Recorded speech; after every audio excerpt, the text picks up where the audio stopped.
It's now about 50 hours since the first visuals of the Taliban entering Afghanistan's presidential palace came in. Since then, there have been more videos of the Taliban in hospitals driving around Kabul. The Islamic Emirate of Afghanistan is all but officially declared in a sense, and the fallout of this on Afghanistan's women and children is being closely felt and will continue to be. It's the main focus of our video this evening. Good evening, my name is I Anubha Bhonsle, and before I get into that, just a quick sense of what's been happening today. Kabul airport is back under US military control after thousands of Afghan civilians rushed to catch a flight out. Those images, those very gut-wrenching images there in a sense for the world to see. All day, military planes evacuating diplomatic personnel and civilians have been going in and out. This is from the US, UK, Germany, among other countries. India has evacuated all personnel from the Kabul embassy, and locals are now giving consular access. Commercial flights are closed and the airspace above Kabul is uncontrolled. President Ghani is yet to officially resign. Reports suggest he could be in Oman. The chaos that America is leaving behind notwithstanding, the US President Joe Biden made a rather belated address saying he stands squarely behind his decision to withdraw American forces and, in a sense, the manner in which they were withdrawn, and that a unified democracy in Afghanistan was never their agenda. Now, on the ground, there hasn't been any major incident of violence in a sense from Kabul, but Taliban members have been deployed across the city. Talks appear to be continuing between the Taliban and former Afghan government officials. This includes the former President Hamid Karzai and Abdullah Abdullah, who once headed the country's negotiating council. The head of Afghanistan's central bank has fled Kabul. The Taliban has announced an amnesty for former government officials and urged women to join the new government. Now, it's part of a new narrative, a new spin that will come to you often on your screens, paraphrased as Taliban 2.0 or good Taliban versus bad Taliban. They're giving interviews to journalists, including female journalists, saying that unlike their rule in the 90s, they will allow women to continue education and work.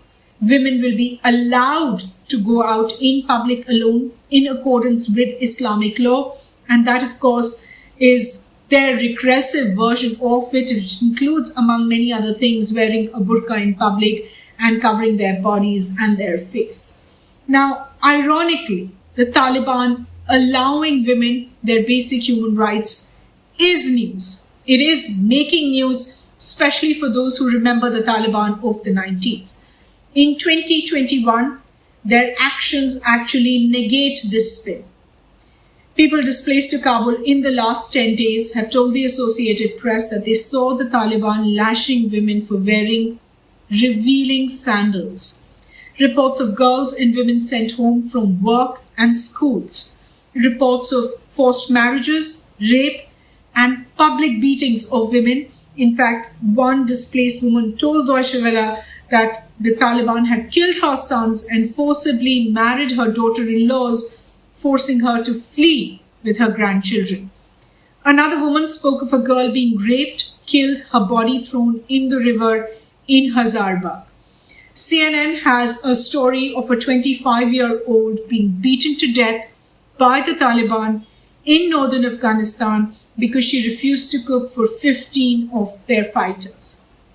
From Kabul, there are reports that fighters are seeking out women who were YouTubers and bloggers and those who played a role in the civil society in Afghanistan. An Afghan woman who now lives in the UK but has family in Kabul told the BBC that the Taliban are marking the women's doors with bright paint to ensure this is the house we need to come back to and do something about them. End quote. Zarifa Ghaffari, the country's first female mayor, told the I newspaper last week that she's just waiting for the Taliban to come for her. This fear of what is to come is real. It's very real. A few brave female journalists have continued to show up at work without the burqa. this may not have been possible without some back-channel understanding. But many channels have taken female journalists off air. Many others have moderated their content to include religious programming and to exclude music. There are also reports of burqa shops reopening, business owners taking down pictures of women from beauty salons, tailor shops, and plastic surgery centers. One woman spoke to The Guardian about destroying evidence of her education to protect herself. This morning, Afghan journalist Nazira Karim broke down during a US Pentagon briefing. She said, and I quote, "Women have a lot of achievements in Afghanistan. Now we go back to the first step again." And she's right.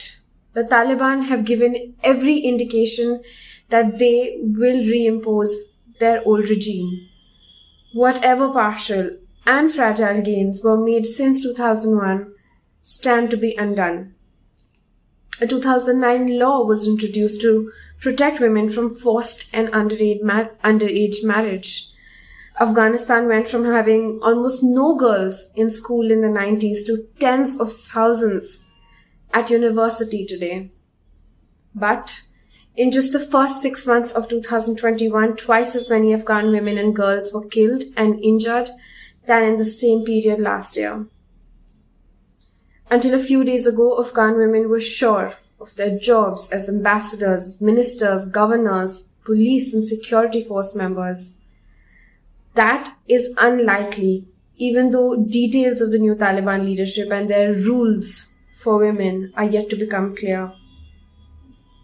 As and when we know, we'll keep you updated. I want to end by quoting the Taliban spokesperson. The Independent asked him if amputations, executions, flogging, and stoning of women who didn't follow their rules would become routine again, as they were 20 years ago. He said, and I quote, "That is up to the religious followers and the courts." I'll stop here. We are doing a series of videos all of this week to understand the many aspects that make this story extremely important and not from a Western gaze. With our history, Kandahar, policy failures, China, and the centrality of Pakistan, this is a story that needs a newsworthy eye. My name is Pallavi Prasad. If you have been listening, thank you so much for your time.